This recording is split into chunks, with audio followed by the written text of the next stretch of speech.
Welcome back, everybody, to another episode of the Jodo Cast, your Star Wars gaming podcast. This is episode 94.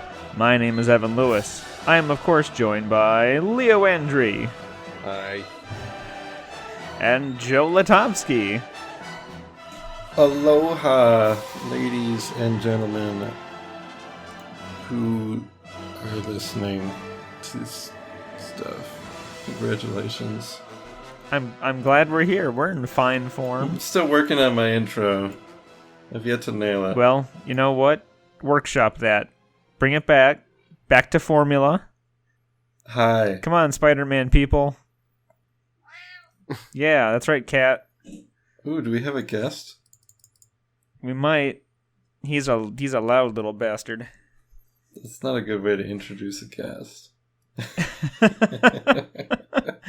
I mean, he is a cat, so, I mean, that's kind of how every cat is described on their resume. Hashtag not all cats.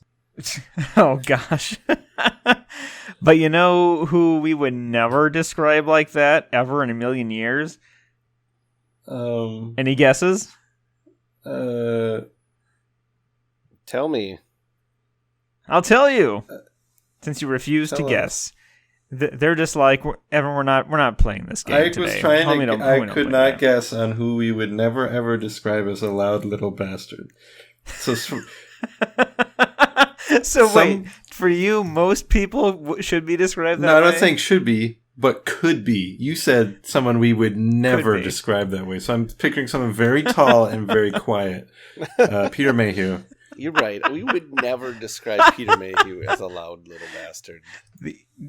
You're right. But also, we would never, ever say that or call that or refer to our patrons as such. They are far too wonderful and often too quiet. Except you, John. Oh my.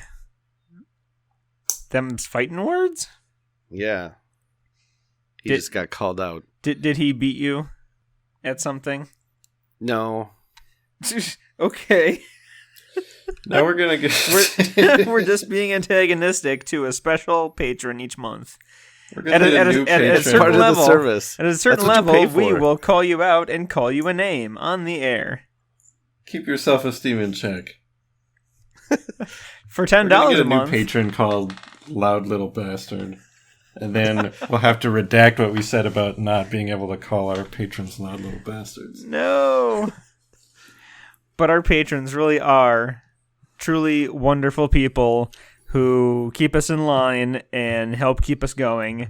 They are the lifeblood of the Jodo Cast. They're like the Soylent Green of the Jodo Cast. They sustain us. Yeah, our patrons are made of people. Right? Exactly. And we appreciate everything they do for us. And we are always looking for new and exciting ways to say thank you to them because they truly are the heroes in this scenario. They may wear capes. You know, people say not all heroes wear capes. Some of them might. I don't know. When they're at home, like getting on patreon.com/thejodocast, they could be wearing a cape. You never know. But we do appreciate them. They are awesome.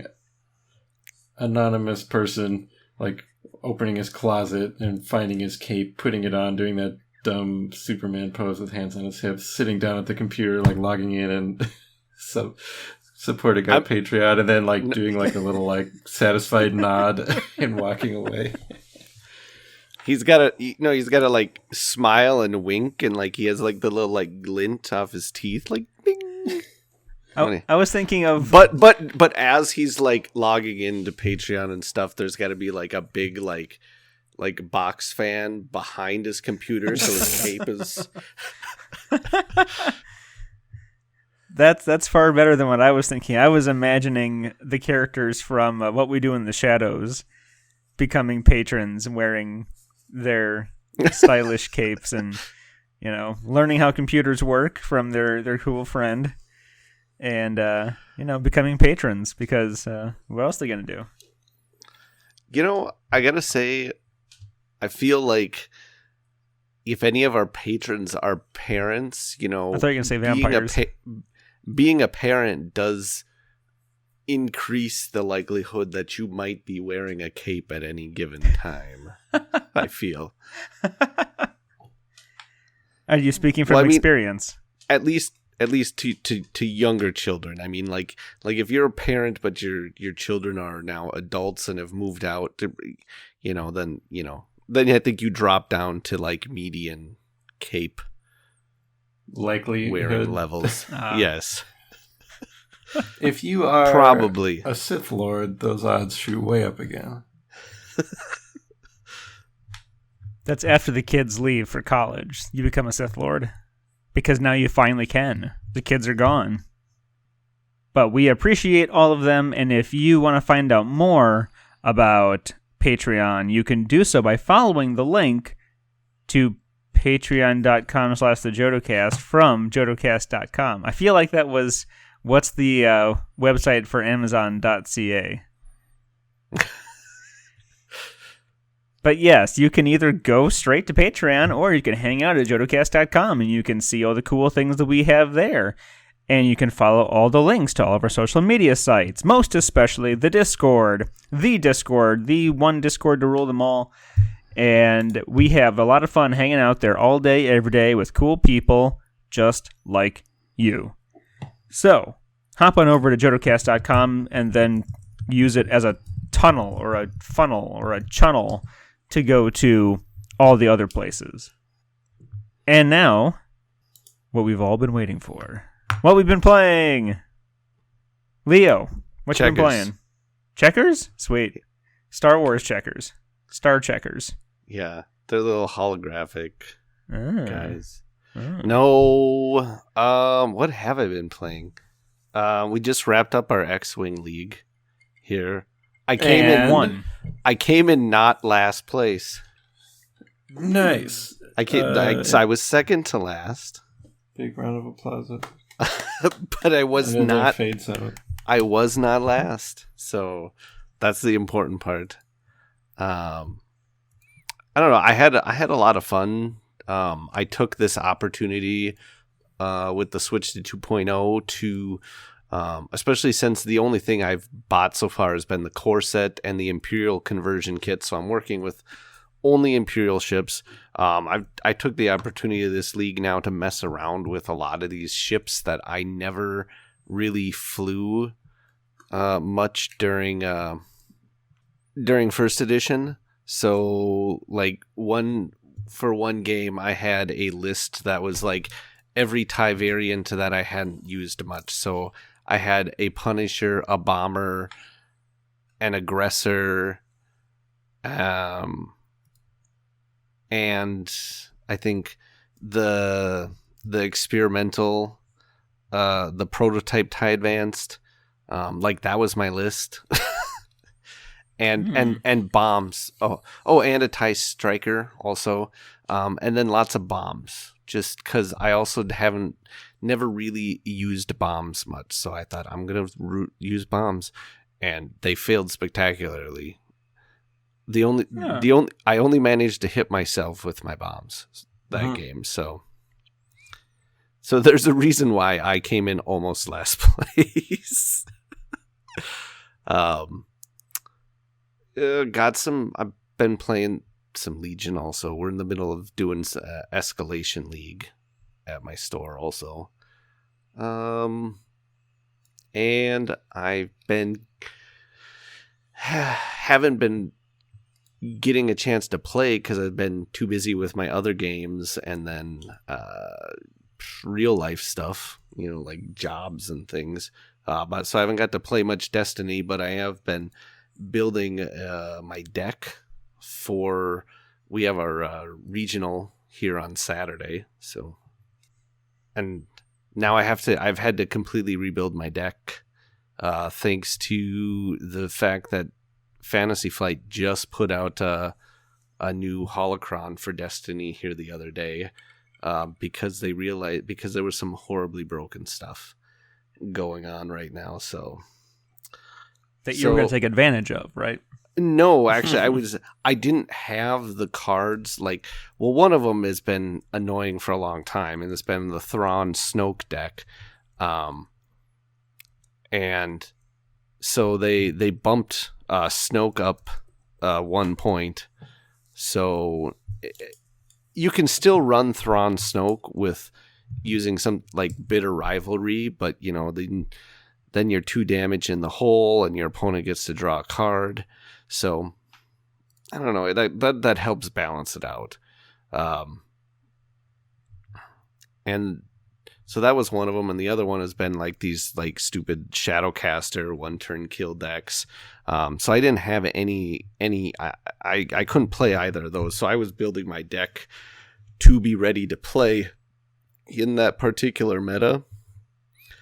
But now I don't know. I don't know exactly what the meta is going to look like after the Holocron. I mean, these decks are still viable. You can still play them. They're just not quite as absolutely overpowering as they originally were. Like I think at one of the most recent regionals before this one, it was like 9 of the top 10 were all Thrawn Snoke decks. Or I mean, like 7 of the top 8, not 9. 7 of the top 8 were all Thrawn Snoke decks. So this might cut back on how many Thrawn Snokes we're going to see. So now I've decided to totally change my deck, and I'm going to build a Qui-Gon and Rey deck instead, I think. Which Rey? The Rey 2? Yeah, the second Rey. Okay. Or no. No, original Rey. Oh. For the action cheats. Second Rey. Yeah. Yeah. No, yeah, first Rey. Okay. I wasn't sure. Well, because you had mentioned in the past that you hadn't gotten a ton of cards in the current trilogy. I'm not sure if my terminology is correct, but so I didn't know if I should just assume you would be going back to the Awakenings well or not. So yeah, no, I'll be doing Awakenings Rey, but I am doing Across the Galaxy Qui-Gon. So not the Awakenings Qui-Gon. Oh, okay. I know I've seen it, but I don't have it, memorized like it did the first one because I looked at that so many dang times. Oh, no, I think I remember that they still didn't give him focus, did they? So he does not. So he's got 2 damage, 2 shield, and 1 resource side. And in his ability is that while this character has 2 or more shields, increase the value of the character die by 1. If he has 3 or more shields, you get to increase the value of his upgrade dice by 1. So yeah, if you can keep 3 shields on him, and then you get some of these big ones, like I've got gonna have Qui-Gon's saber in there. I've got Darth Vader's lightsaber that I'll be putting in there. Those can start to get real nasty. I've been playing, I think, Legion. You're not sure if that was the game? Yeah, I think that's what it was. We're doing a campaign league. So far, every week we've had 3 Rebels and 3 Imperials, which is cool because we're doing, I think it's called Operation Shadow or something. It was one of the published ones, although it's been tweaked to get down to 4 weeks. And the official rules say every list must include an operative, which it's not possible because Chewbacca's not out. But he probably, well, maybe not. Depending on how fast Evan is, he might be out by the time this releases.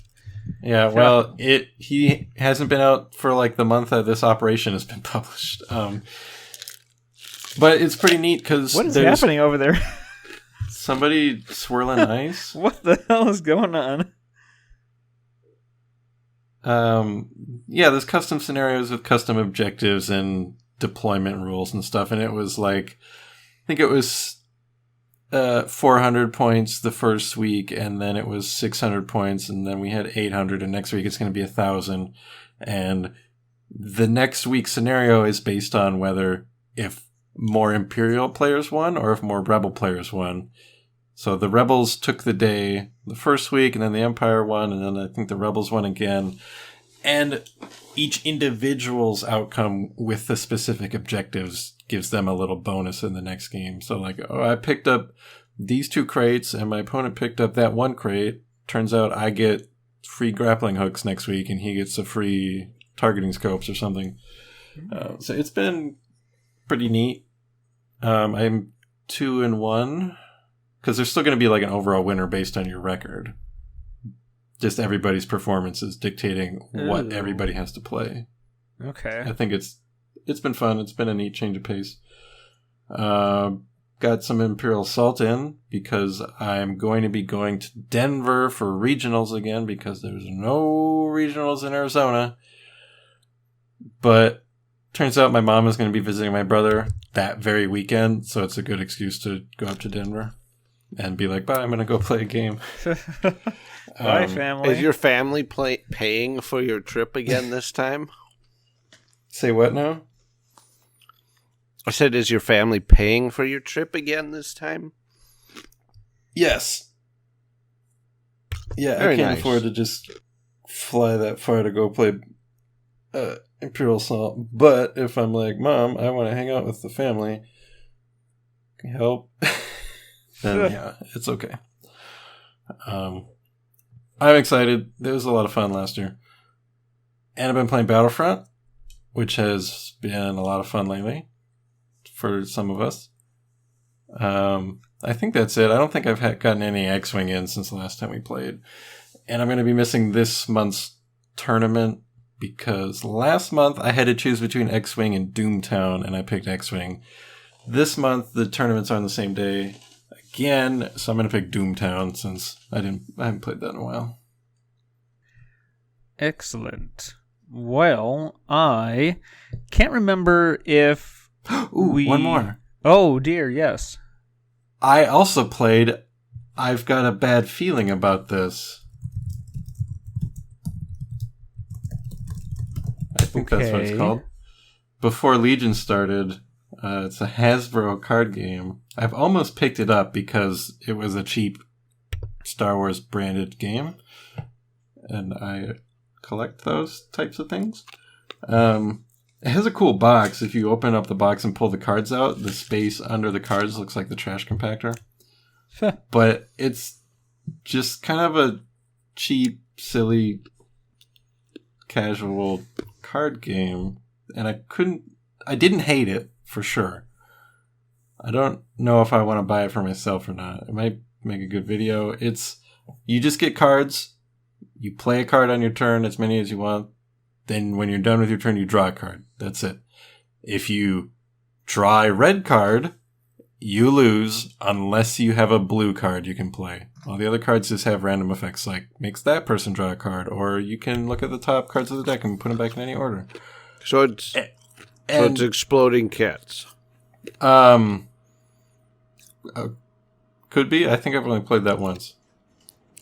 Yeah, it's exactly the same rules as Exploding Kittens. Okay, it sounds that like. makes sense. I mean, it's from Hasbro. I don't imagine they put too much thought into these things. When you play a card that like saves you from losing, it comes with a condition though, which is where the game might either really interest you or really turn you off, because it's like anytime you play a card, you have to breathe like Darth Vader, or anytime you play a card, you have to shout, "It's a trap," or anytime you play a card, you have to give someone a big Wookiee hug. Things like that. That sounds like, honestly, the only reason to actually play this game. Right? So I might end up picking it up eventually. It's $15. And it comes in a pretty small box, and I kind of like the artwork. It's not terrible. What That's a a ringing ringing endorsement. Jinx. Do I owe you a Coke? Yeah. Okay. You gotta come here to get it. Oh, man. Alright. So... what was I saying? Oh, yes. What were you playing? Well, I was gonna say I couldn't remember how much I had talked about my couple experiences having played Legion, because our recording sessions have been so spread apart lately. So, it's several weeks ago by now that I played Legion with Christian.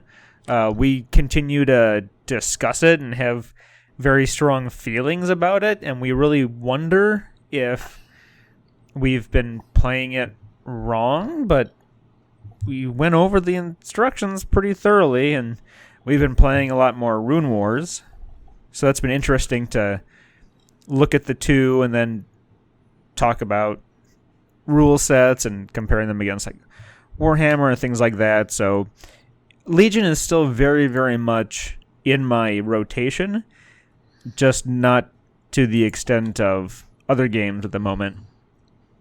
But just finished all of my current Imperial Assault minis, finished painting them. Very happy with how they turned out. Also Battlefront. And certainly came to some conclusions about how I relate to that game, but we will talk about that another time. Especially since they are coming out with a lot more worthwhile updates lately. It's almost harder to take a whole update, get some thoughts recorded before more comes out. So, that's certainly, content-wise, I think they're really on the ball now. And really, it's just kind of a shame that they couldn't have been here a year ago. But that's part of a bigger conversation that we will have another time. But well, if you're not falling asleep when we're done recording, I'm gonna go play after this, and you are welcome to join me. Oh, I might be asleep. It's entirely likely that I might be asleep. But because I was up late last night playing it, actually. And I gave it several good hours. I even finished off a daily thing and got some level up. And didn't do terribly, but still I have some particular thoughts, some particular revelations that I came to last night. I look forward to hearing your revelations be revelated to us. I will revel in the revealing of the revelation. But tonight, we are going to continue talking about miniatures games. The last true episode, was mostly me just ranting about X-Wing, in all fairness. We only sort of moderately touched on the 10,000-foot view of all of the miniatures games that are out there and worth talking about. But a lot of it was me ranting about X-Wing, for better or for worse. But this time, I really want to talk about Imperial Assault and Legion. And the main reason I want to talk about that is because we have so many good conversations on Discord that I think are worth talking about on the air. Specifically, not even like Legion versus Discord. It's not like one group loves one and one group loves the other, and neither the twain shall meet. You mean Legion versus Imperial Assault? Well, what have I been saying? You said Legion versus Discord. Oh, gosh. I guess I need to... you know what? That proves how much I need to go to sleep as soon as we're done here. Yes, Imperial Assault and Legion. That is not one group against the other. There's plenty of overlap. But people certainly have their favorites, or their favorite one between the two. And there are some interesting questions that come up between them. So, I guess I just want to start with... this is a question that came up at the outset of Legion that the question has kind of settled itself, but it's still interesting, is that do they occupy the same space in terms of the hobby, because they are a land-based warfare Star Wars miniatures game. One is decidedly more on the hobby end of miniatures wargaming than the other. So do you think we've had that sort of cannibalism that we talked about when Legion was first announced, or do you think the state line between them is more or less, I don't know, not being crossed over? Joe, this is probably you.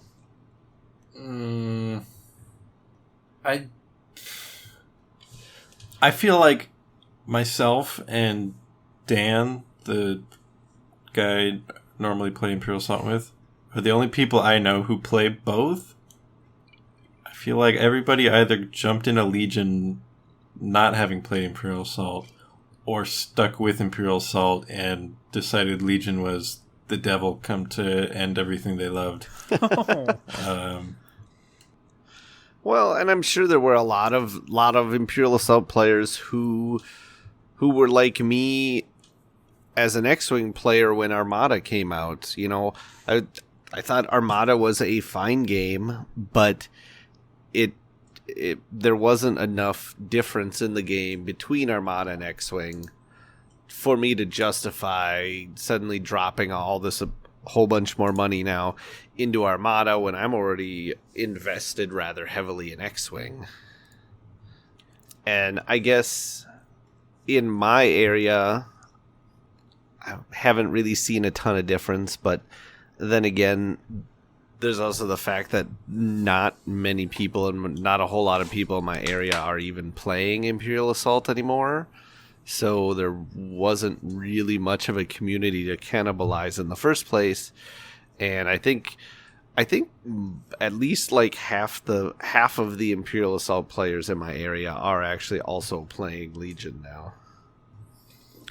I do know that when I went to one of my first LCG tournaments, I guess it was just a store championship on the south side of Indy.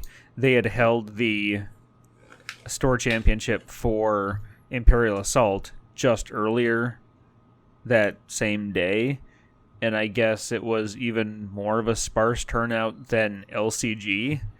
I just always figured that the IA crowd was at least as big, if not more likely bigger than the LCG crowd. So yeah. I assume that my very limited experience with the IA crowd was kind of an anomaly. I think that reminds one of the last year for LCG store championships, we had more people come out to the store championship than for the Imperial Assault store championships.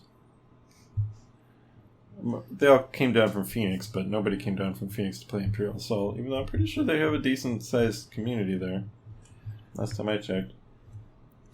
Yeah, but was it just one of those deals where, you know, sort of like how I went to go play in the LCG Nationals at Gen Con, but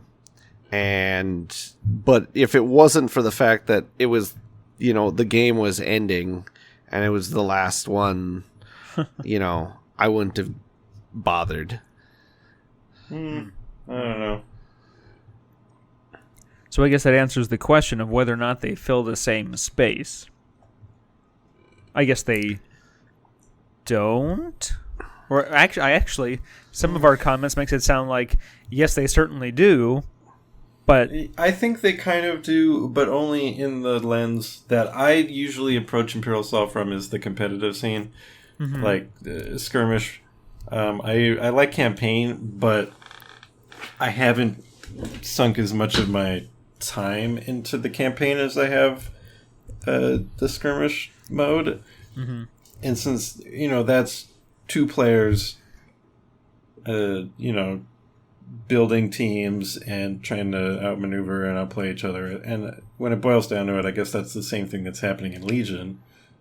And Leo, you had, I guess not revealed, it wasn't like a secret, but you had been holding off on buying Imperial Assault until you heard that Legion was finally on its way. Well, and I was actually about ready to buy Imperial Assault. Right. Like I had held off because, I had plenty of other games, but like at the time, now I was kind of not playing X-Wing nearly as much, and I thought about getting into Imperial Assault. But then we started hearing the rumors about Legion, and I was like, no, actually, we didn't really know. The rumor was only that they're releasing a game called Star Wars Legion. We knew nothing else about it, but I was like, that name sounds like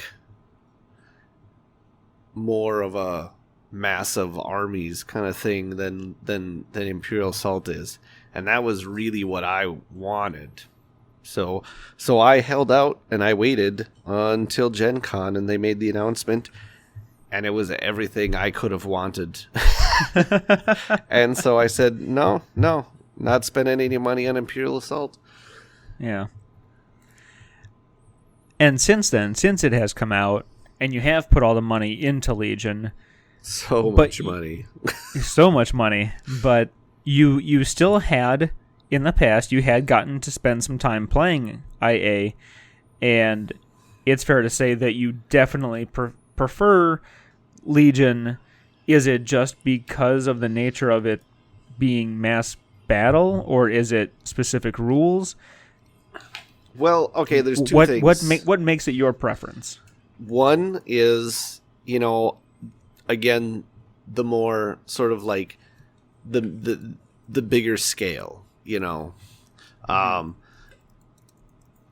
I prefer the bigger scale, the bigger armies, the fact that ATSTs don't look so doofy like they do in Imperial Assault.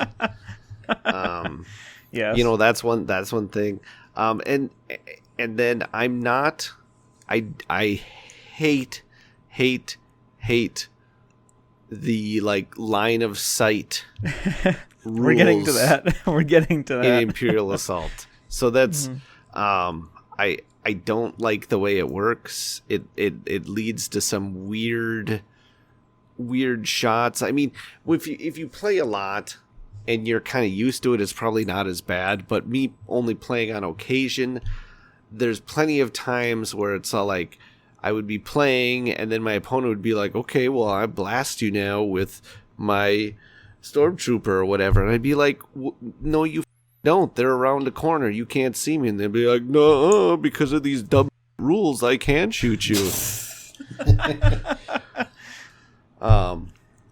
And I hated it.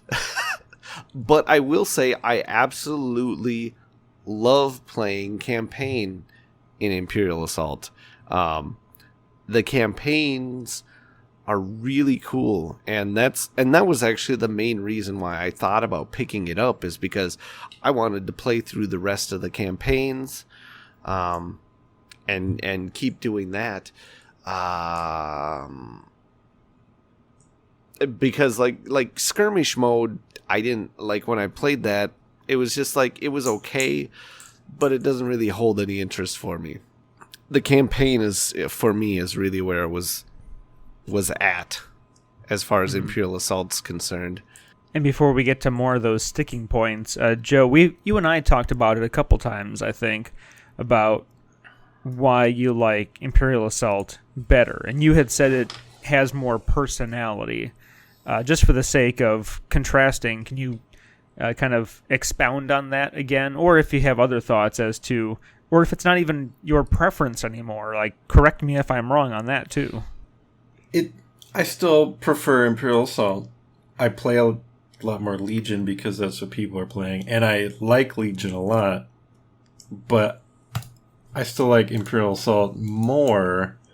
And one of the reasons is that it does feel like it has more personality and heart to it when I'm playing. The characters, there's a lot more variation in cool, unique characters. Like right now, I'm playing an admittedly, apparently very meta list, something I don't usually do. But it's the 6 characters from Rebels, which is really fun, and that's why I've chosen to do it. That in Legion, you're going to be able to do... You got 2 commanders, you can take 2 operatives, right? Yeah. Once, two actually come out. Right. So at the moment, once Chewie comes out, you could never run Han, Luke, and Leia on the same team, which is a little sad. In Grand Army, you could. In, I guess, the non-standard mode. Like in Imperial Assault, you can have Lothcats running around with Hondo fighting against 000 and BT-1 and the Weequay pirates and a Rancor. It's I don't want to say it's silly because it doesn't feel that way when you're playing it, and not that Legion won't get some kind of weirder out there units in the future, but the smaller scale makes it feel more intimate to me because it's, just 2 like strike forces facing off, running around doing, sometimes interesting objectives where you fight. You got to kill the Dianoga better than the other player, or pick up more of these weird boxes. And I think the small scale lends it more to kind of like telling a story in my head or feeling like my little guys matter more. Like in Legion, I spent all this time painting these guys, and then as soon as 1 damage gets through, he's back in my box.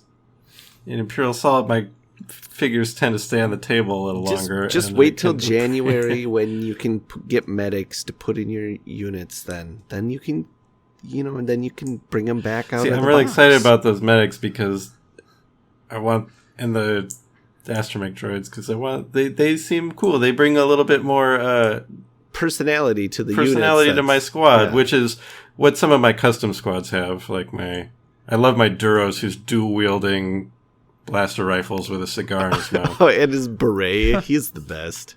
Yeah. Yeah, I gotta say, I like the colorful Skittles dice in Imperial Assault are just fun. I'm a sucker for dice, and they're fun to roll. I will say I'm not the hugest fan of the colors they chose for the dice. The colors? I like the black, white, and then it's just sort of like that kind of sort of like dried blood red maroon kind of thing. I don't know what you'd even call that, but it looks like it is trying to be very serious with the color palette of the dice. And I wish there was a black. Should we do green? No, green is too fun. I mean, better than X-Wing with the green red because that's hard for colorblind people, but the black, white, and like a not very exciting red is, yeah. It's the DC universe film. I mean, I don't want it to be like a primary red, but I wouldn't have minded, like the saturation or like the hue on that just bumped up, a couple notches on that red. And Imperial Assault, like we've, had 2 episodes dedicated to basically doing fan fiction, I guess, which sounds weird to say to me, or maybe it's weird to admit, but the Imperial Assault has like unique or original characters which are fun and just kind of make the Imperial Assault universe feel a little bit more unique. And I don't know, there's just some kind of magic about that game that I don't feel with Legion. Maybe it's because Legion takes longer to play or has more bodies on the field that feel more inconsequential. I don't know. Like, I really like Legion, and I love all my little guys that I painted, but I don't get as sad when individuals die off in Legion. Maybe you gotta do, like, I remember seeing a guy, I don't remember if it was like on the forums or on the Legion Discord or something like that. Or maybe it was in the Reddit. At any rate, the guy was talking about how he was coming up with names and backstories for every single one of his minis in his army. Like every single little trooper has, and he was like putting their names, like he was putting their names on the bottoms of their bases too, so you would always remember what they were all named. And oh man, I don't know if I have the energy to do that. It'd be fun to like do a little blog about it, like after battle report, do they die off and come back with a new name? Well, see, that's what he was talking about. He was all like, but what do I do after a battle and like they're dead? Do they just come back and I keep them, or with like a or do I have to throw them out and get new guys? Actually, it's funny you mentioned that, because in Warhammer 40k Kill Team, that's exactly what you do, is that you do make a name for every single guy, and you give them a demeanor, a history, and they've got random name generators. So if they randomly generate a same last name, oh, you've got brothers then. And depending on how much damage they take in one game, they carry that over to the next game. So what happens if they die? Well, then you better generate a whole new name set, and it could be the exact same loadout, but instead of being like Brother Astripius, it's now Calgar the Demented. Can I just name every guy on my team Horus Lupercal? just to probably annoy my opponent when I tell him what my guys are named. One of the other things that I really like about Imperial Assault that I could see maybe being something that people didn't like as much, because if you are just thinking of the minis running around attacking each other, that's only like half of the game or 2/3 of it. There's the command deck in Skirmish. So you have this hand of cards that not only are you trying to position your minis to help you draw more of them because they have really powerful effects, but it creates another like an element of hidden information. Like, I don't know what cards you're hanging on to. I have a good idea. I'm like, oh, I know you brought those units. You're probably holding on to these cards somewhere in your deck, but it has this, hidden threat behind everything that happens that you can, and you bust out your cards and get them to play just right. It feels really good. Or when they get used against you, you're like, I should have seen that coming. And I really like the command deck. The game Skirmish is pretty much nothing without the command cards. Even with all the character abilities listed on the cards, just the little deck of 15 cards shakes everything up so much. So there's really no hidden information like that in Legion, except for when you're playing, I guess they call the same thing. Command cards? Yeah. I was going to bring that up too, but yeah, you're right. Those don't have much of an effect except for the number of guys. They have a huge effect. They're hugely important, but they don't have that same kind of like, I don't know, element of uncertainty that's hanging over the entire game. Yeah, because right now you can guess pretty well what your opponent is bringing based on who their commander is, and especially if they only have one commander. Is. Yeah, right. And then on top of that, there is, I guess you could say that you can sort of guess which card your opponent is going to play on a given turn. I mean, not always, but it seems like in my experience, it's generally not super difficult to, make some fairly educated guesses as to what your opponent might be playing for a command card. I think if we start to see more like two commander and an operative lists, like actually surprisingly here at the PAX Unplugged, a list running Vader, Veers, and Boba won the Legion tournament there. Dang. Which is honestly quite surprising. I tried to find like some battle reps from that tournament or anything just to get a better idea of like how he played this and what he played against, because it was Vader, Veers, Boba, 3 DLTs, 2 snipers, and 1 E-Web, I believe was his list, which is just seems an incredibly unconventional list.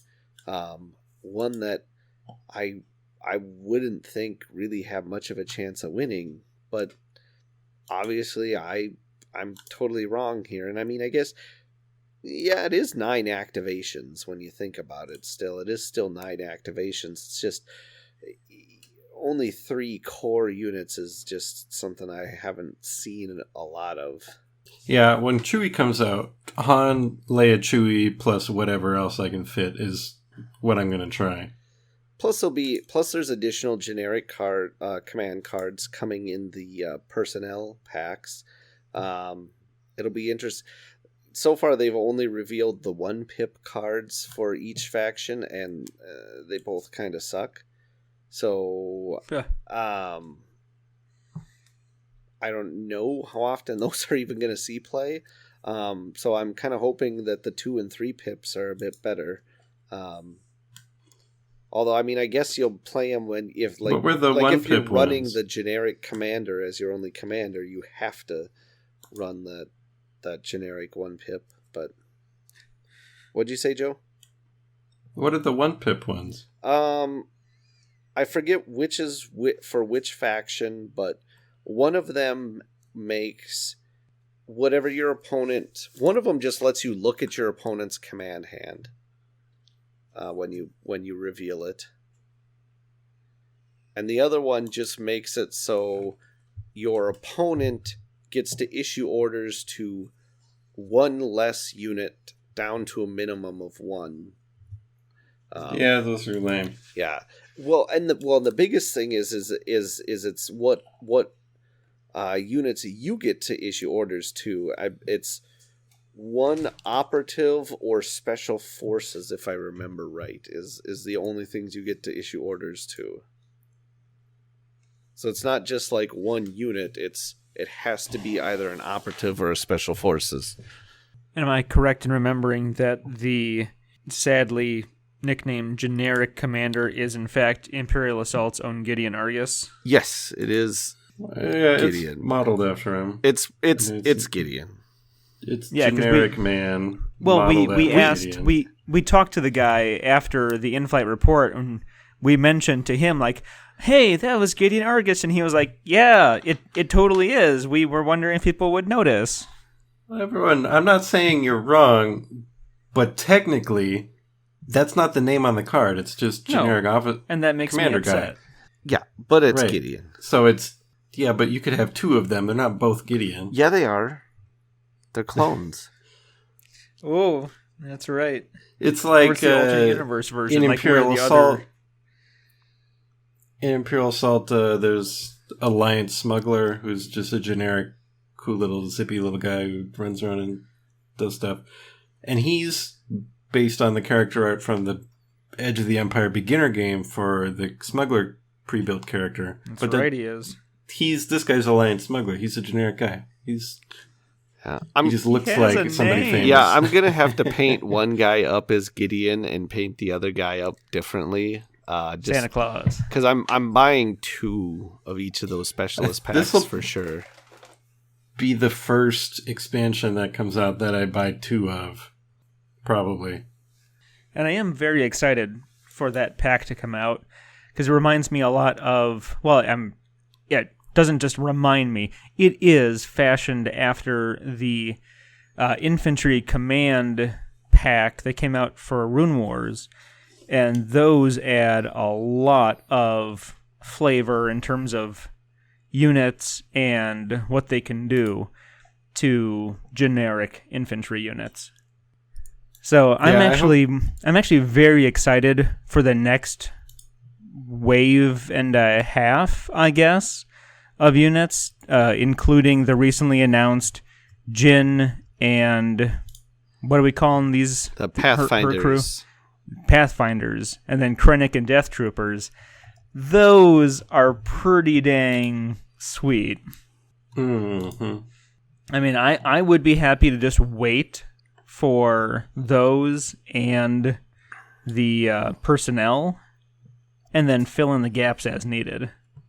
Because I think that has more of what, at least Joe, what you were talking about, of having some characters that matter a bit more. We feel a little bit more for some of these characters that are coming out than at least I do, having done up several squads of Joe Schmo Rebel Trooper and, Joe Nothing Stormtrooper guy. But one of the things that I did want to talk about specifically are the line of sight rules. What is it? Now, I know we just said that line of sight rules in IA are dumb, but I do want to talk about how they differ between the two, what they are, how they differ, because that's pretty important when you've got a miniatures game and where every hit matters. So with IA, this has been a big discussion since forever, at least on the Discord. How does that work? I know how it works. This is for people that are listening who might be wondering. Imperial Assault is on a grid. So, and obviously on the grid, there's walls and corners and things that you can't walk through or necessarily see through, like walls and moisture evaporators and walls. And if I'm trying to shoot at you, or let's say Luke is trying to shoot at Stormtrooper, you take one corner of Luke's square, and from that corner, you draw a line to one corner of the Stormtrooper square. Then from that same corner of Luke's square, you draw another line to a different corner of the Stormtrooper square. So, attacker, you pick one corner. Defender, you pick two corners. Those lines go out. If those lines don't intersect each other, they really can't, unless you pick the same corner, which doesn't work. If those two lines don't pass through anything that blocks line of sight, like another figure or a wall or difficult terrain, or not, that doesn't block line of sight, but a wall or a impassable terrain that blocks line of sight. Let's try to think of the proper word for it. Then you don't have line of sight. So the reason I think this feels really weird at first, and sometimes it still does feel weird in certain situations, and I think they erred on the side of let's let more attacks be made rather than let's let less attacks be made, because then things happen faster.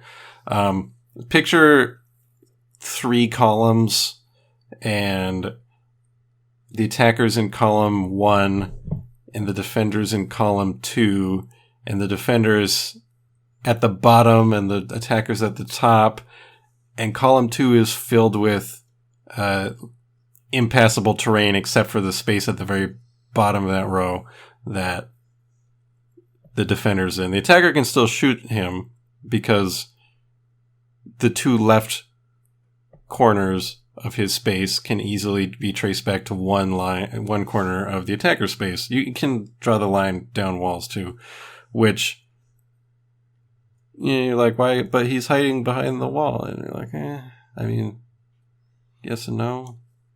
I guess he's not hiding good enough. That's how it works. Does that make clear enough? Attacker has one corner, draws 2 lines to 2 corners of the defender. Yeah. And it can get weird because, sometimes they might be at kind of an angle really far away with some stuff in between. And when you draw those lines out, you find they don't actually cross any of the things that they're not allowed to cross. And you're like, oh, I guess he can actually still see you. Yeah, I think it makes sense in most cases until one of those funny moments comes up where, looking at it from the top down, it looks like they shouldn't have it, because that's how, I mean, for lack of a better phrase, just getting behind the guy and seeing if you can see your target behind your guy is basically how you do Legion line of sight, right? Yeah.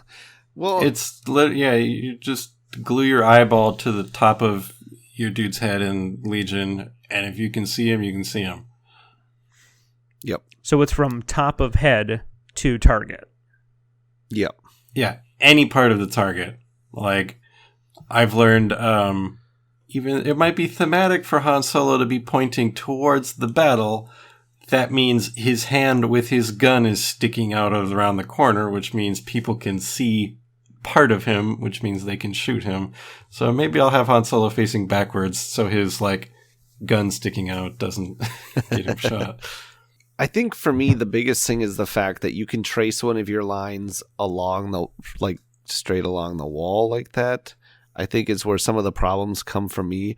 So it leads to a lot of times where, you know, you're behind these walls or you're around these corners where it seems like you shouldn't be able to shoot, but you can, and then I can't return fire, and it's annoying. And it's very rare that a figure, if neither of them move before or after, that one can shoot where the other one can't shoot back. Those are the places where, particularly Greedo in particular, because he has a mechanic called slow on the draw, where if he shoots at you, you get to shoot him first, every time. So, Greedo, you really want to find those spots where you can shoot them, but they can't see you, which isn't actually very many places because of the way line of sight works. It's usually like around a corner, or if you're hiding behind your own people.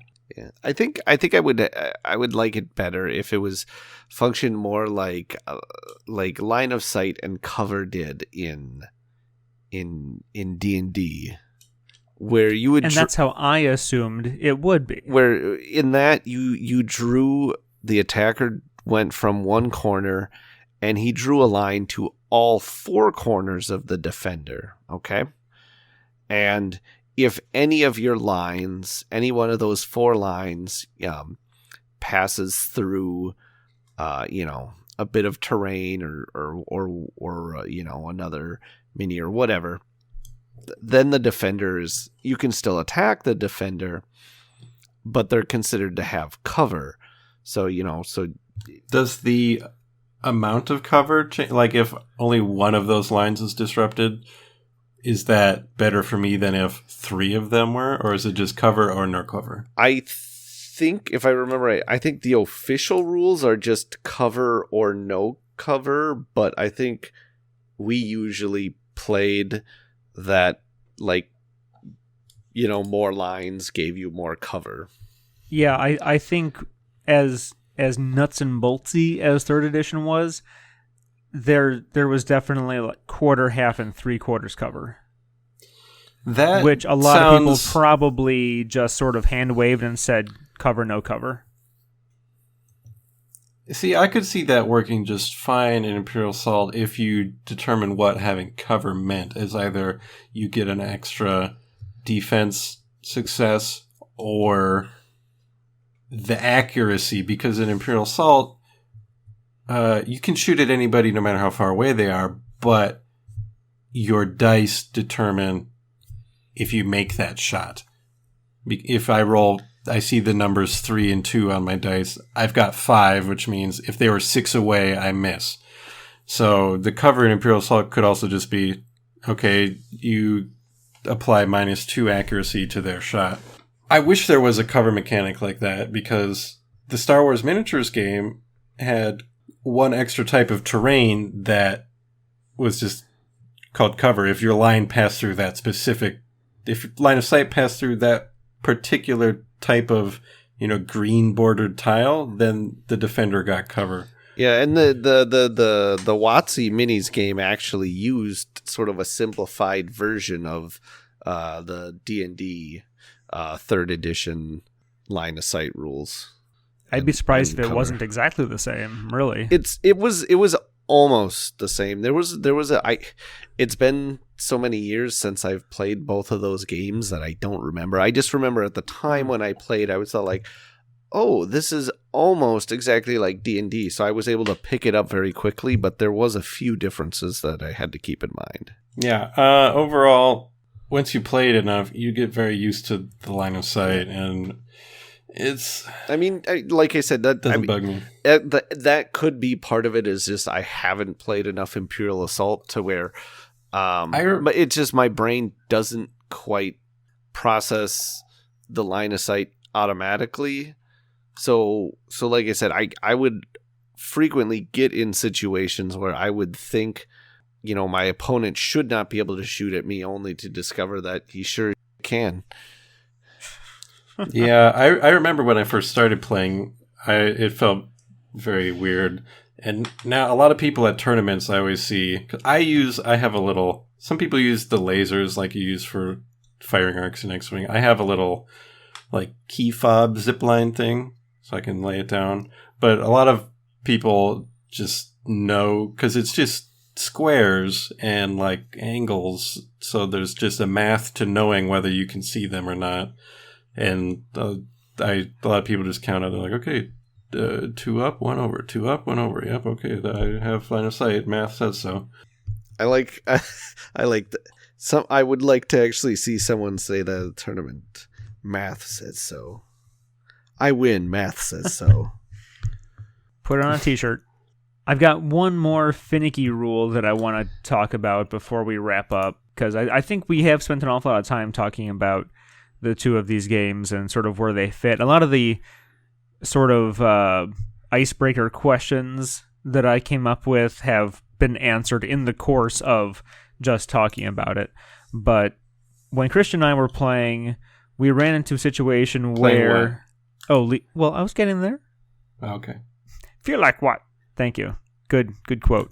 I'm playing Legion, and we... I think because we had just played Rune Wars, and firing a ranged weapon into melee caused your own guys to panic a bit. Well, I mean, it caused the panic mechanic to occur.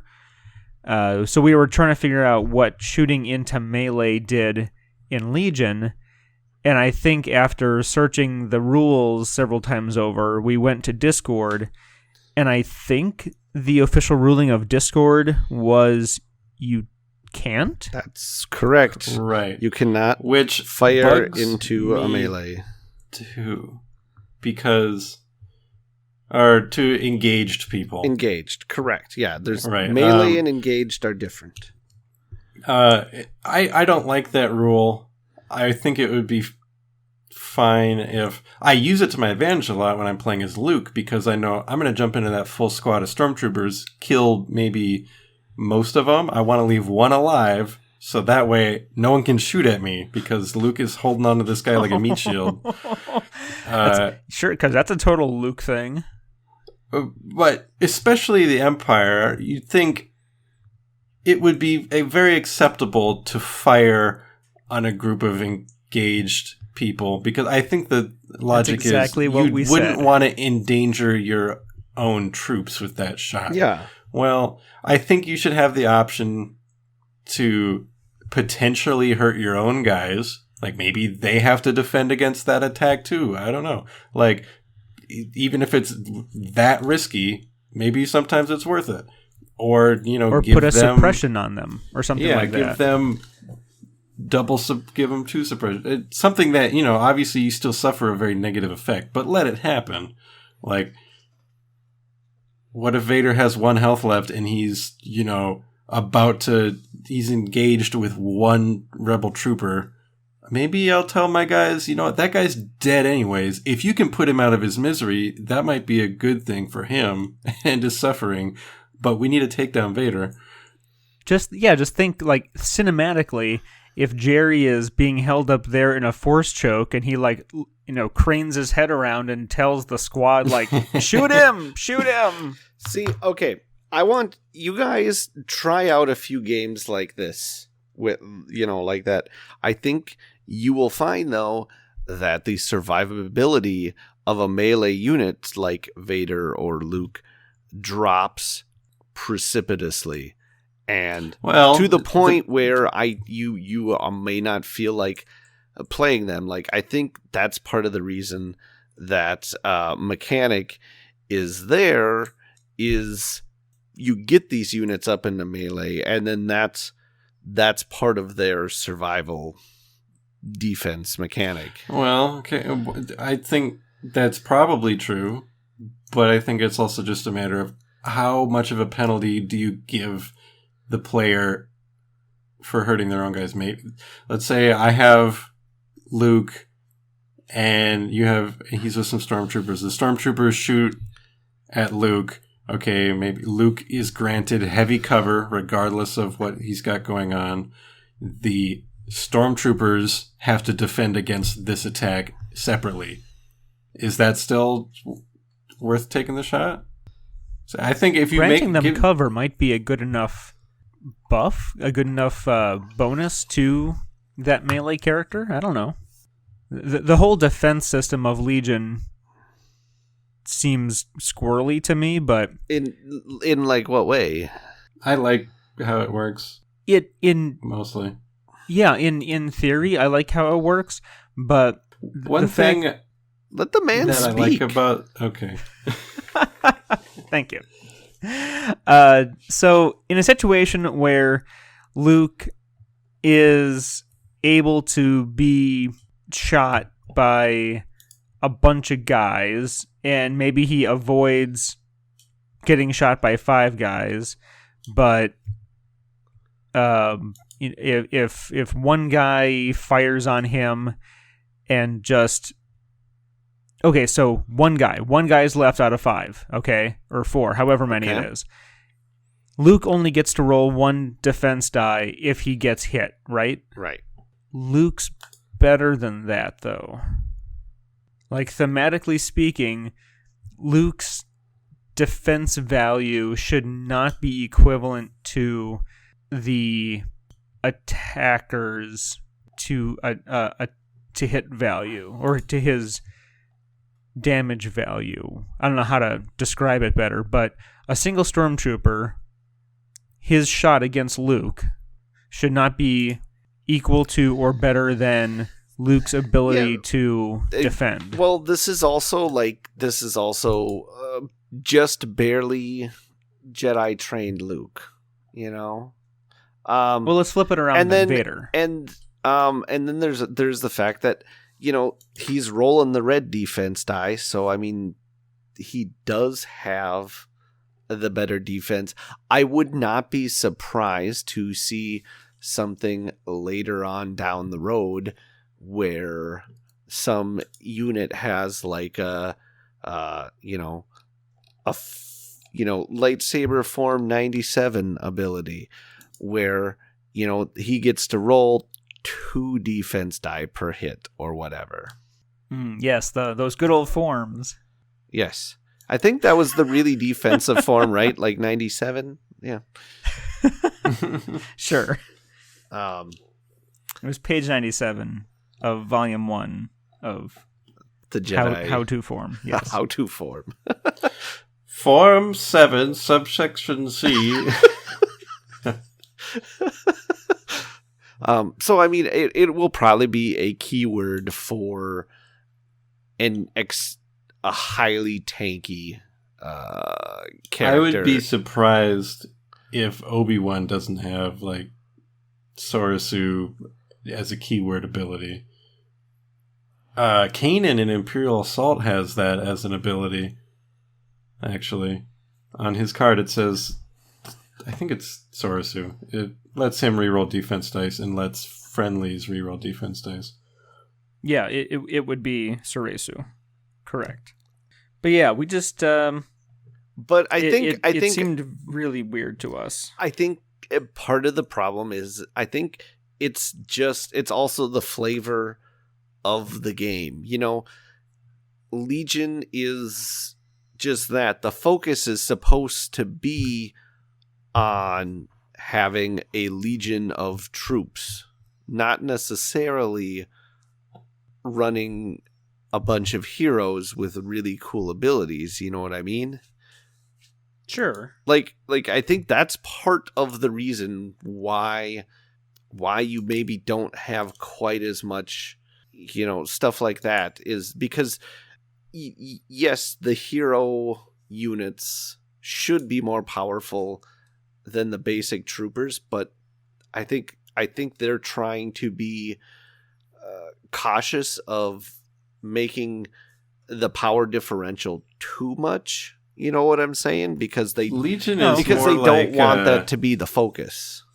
Right. Legion is actually, in an analogy that you'll hate, kind of like Battlefront, where you're all, it's about the ground fight and the soldier and the unique guy, and then the heroes are there and they're powerful, but they can be taken down still. And there's not a lot of them.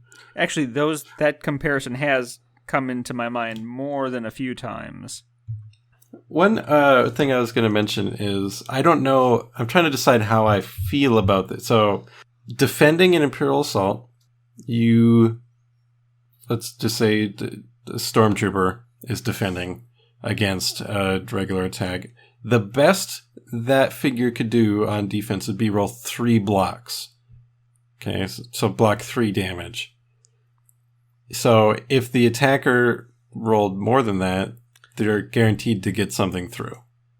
So if they have, a good weapon or whatever, ignoring anything like Pierce that ignores those defense results. So there's like a cap on how much this Stormtrooper can defend against. All characters are kind of like that. There's a limit to how much they can defend unless you roll a white die and you get the result that says, haha, I defend everything. In Legion, again ignoring Pierce that ignores the block results, any character could potentially block 100% of the damage coming at them, no matter how much comes at them. It's very, very unlikely, but especially the more damage that's coming at you, but it's possible.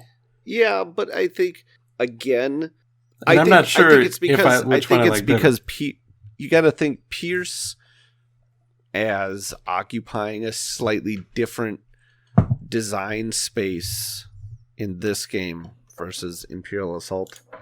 Whereas, because they're using that, like almost all the hero units have some kind of Pierce attack. Right? Which basically gives them an auto kill. Which is what... And so I think that's rather than putting a cap on the defense, they're basically giving these more powerful units guaranteed damage. Okay.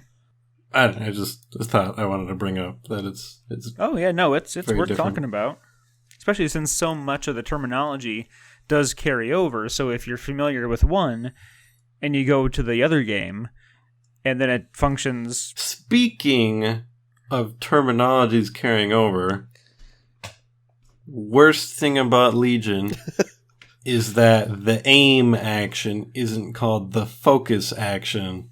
Like it is in every other game. Reasons. In Imperial Assault, you can focus, and it makes your attack better. In X-Wing, you can focus, and it makes your attack better. In Legion, you can aim, and it makes your attack better.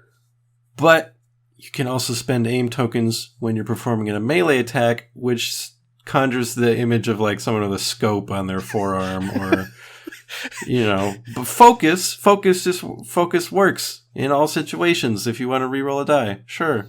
I'm sure a lot of time was spent in the design room talking about that. Well, because again, and then they ship it, and then they go, wait a minute, what if it's a melee attack? And they smack their heads. Yeah, but they were on their way to Gen Con to debut it, and they turned to Alex Davey in the play, and they're like, wait a minute, Alex, what if it's a melee attack? And his eyes just go wide, and it goes to Curb Your Enthusiasm music. I think they did it to avoid a situation where you're like, okay, in Imperial Assault, you focus, it improves your attack. X-Wing, you focus, and it improves your attack. Then you go play the LCG and you're like, I'm going to focus to improve my attack. But no, now you've just tapped your card and that's it. You talking about miniatures games. You brought my baby into this. I mean, you can focus in Destiny too, which does technically make your dice better. Yeah. But not Qui-Gon. He doesn't do it. Okay. Maybe focus will be a future mechanic to somehow improve force abilities.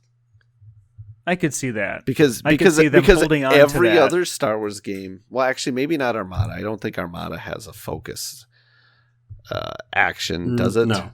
I don't think so. Yeah. No, it doesn't really have actions per se the way all the other games do. But I mean, kind of does. You focus things in some way in every other game that they've put out, pretty much. I mean, at least excluding Rebellion also. And I guess there's Empire versus Rebellion, but nobody counts that game. One? Nor should they. Hey, speaking of Rebellion, sorry, I'm going to go off on a tangent right now. But was that you? Did you guys both see that posted in the Discord where some people are playing they're basically playing a big game of Rebellion, the board game, but then all the battles are being settled rather than by games of Legion, based on what armies, and then you get to bring your army that you bring to the battle is based on the actual numbers of units on the board during the fight. I think it's not quite. I think it's kind of the other way around. They're playing Legion as normal, but they're using the Rebellion board to give context to these, games they're having in their league or whatever. So it's not playing Rebellion. Okay, let's stop. Let's go play Legion. They're just playing Legion like they would do at their league or their game store. But when they do these matches, they then mark on the board okay, this planet has been controlled by this. Yeah, but it looked like you actually had to to go from one planet to another. You had to have ships, and you had to have ships to haul those units and stuff like that. So I think there was actual more Rebellion gameplay in it. Yeah, they were also looking for the Rebel base. I'd have to read it. I think it was more Legion to Rebellion than Rebellion to Legion, but there's either way, the idea just it looks like cool. It looked like they had put a lot of thought into it. It's in beta. I don't even remember what it's called. I think it was Rebellion. It's called. Yeah, it was. I had to search through our Discord to find the link that was posted. Yeah, I know it was posted. It was from Facebook, I think, from one of the. It's happening up in Phoenix. That's where they were doing it. So I guess one of the Legion Arizona groups might have posted it, or you can come onto our Discord, go into the Miniatures Games channel, and just start scroll searching up until you find. There might be a search function. All right. Well, I think we've gotten through a good many of the finicky rule things between both games, and I guess the well, it's not really a final conclusion. The final word, I'm going to go with the final word on this, at least from my perspective, is that from all accounts, both from other folks that have sort of voiced this and past conversations, is that Imperial Assault is best when it is played in campaign mode, more like a board game that uses miniatures, which is much more like what Descent is. It's a really, really good dungeon crawl board game that uses miniatures, because I have thoughts on that too about Descent and Rune Wars. But if you want a good hobby war game experience, then you definitely want Legion rather than trying to do the I'm not going to call it half-assed, because I think Skirmish grew into its own. But sorry? Oh yeah, it started out on shaky footing and then it got a lot better. And we didn't really even mention the hobby aspects of it. In Legion you have to glue together everything. but it's a bigger scale. It's a little easier and more fun to paint. A little bit more room for customization. Yeah, I had wanted to talk about the hobby aspect of it because that is such a huge component of Legion, and they designed it with that in mind. It's not like a side effect. That's something that they purposely wanted to make. If we hadn't taken so long talking about everything else, which I think is perfectly worthwhile, I definitely would have wanted us to dig into that further because, again, like with Descent versus Rune Wars, painting IA is much more of an option than painting Legion. You can go without painting Legion, sure, but you are much more strongly encouraged to do so. Yeah. You are there's strongly encouraged to actual do so. painting instructions and tips in the rule book that comes in your Legion box. Exactly. Yeah. There's like a section in the rule book that's like, this is here's how to build your own buildings and paint. Yeah, your I will guys say, and- I guess I will say, Legion is created with the fact that you are most likely going to be painting your guys. And I think another indicator of that is in all the promotional image stuff. Everything of Legion that they show off, they're painted. And all of the promotional images of Imperial Assault they're unpainted. That's a good point.